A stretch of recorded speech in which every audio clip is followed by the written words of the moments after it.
झोपड़ी के सामने खड़ा था एक छोटा कद का बौना। लंबी हरी दाढ़ी हवा में हल्का हल्का लहरा रही थी।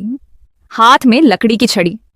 उसने छड़ी जमीन पर हल्का सा टिकाई और भारी आवाज में बोल, सुन लो तुम दोनों, कल सुबह सूरज निकलने से पहले खेत में काम शुरू हो जाना चाहिए।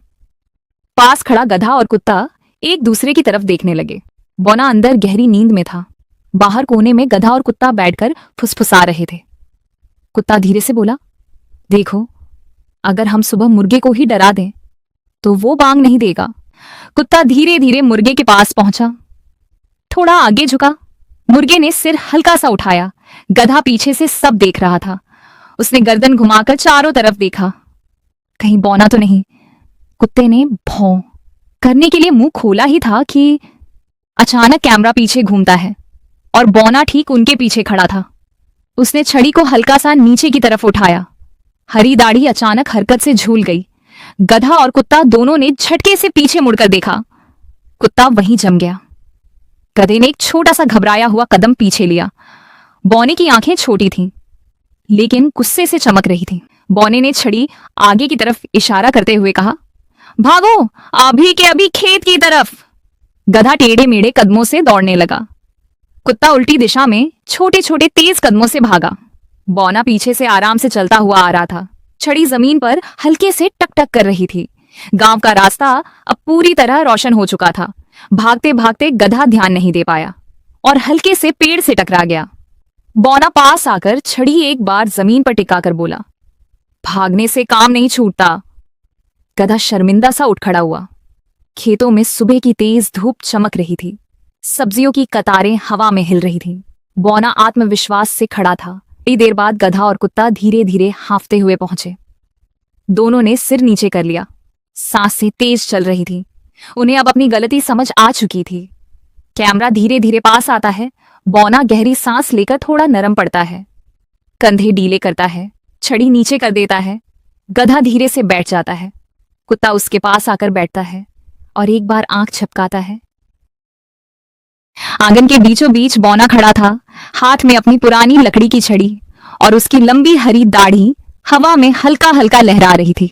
थोड़ी देर बाद तीनों गांव के रास्ते पर चल रहे थे। बौना सबसे आगे, अपनी छड़ी जमीन पर हल्के हल्के टिकाते हुए। हर कदम के साथ उसकी हरी दाढ़ी धीरे धीरे झूल रही थी। पीछे गधा चल रहा था। उसकी पीठ पर सब्जियों से भरी टोकरी रखी थी, जो हर कदम पर हल्का सा ऊपर नीचे हिल रही थी। कुत्ता उसके साथ साथ चल रहा था। थोड़ी देर बाद कुत्ता धीरे धीरे गधे के पीछे आ गया।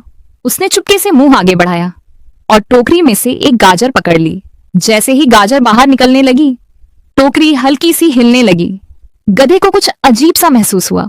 उसने धीरे से गर्दन पीछे घुमाई और देखा कुत्ता मुंह में गाजर दबाए खड़ा है।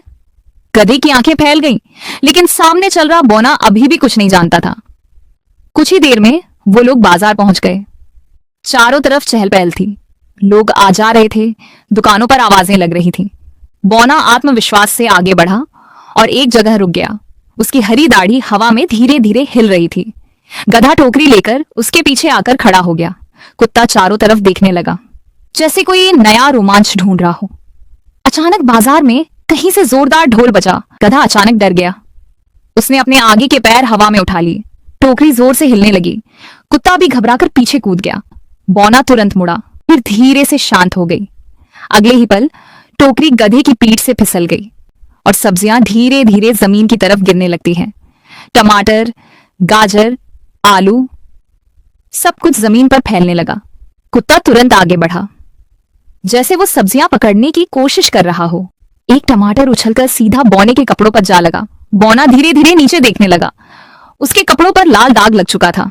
उसकी हरी दाढ़ी थोड़ी आगे झुक गई। कुत्ता वहीं जम गया, मुंह में एक टमाटर पकड़े हुए। गधा चुपचाप खड़ा था और धीरे धीरे आंखें झपका रहा था। कुछ पल के लिए पूरा बाजार बिल्कुल शांत हो गया। फिर अचानक पूरे बाजार में हंसी की आवाज गूंज उठी। लोग इस मजेदार नजारे को देखकर हंसने लगे। शाम हो चुकी थी। सूरज नारंगी रंग में ढल रहा था।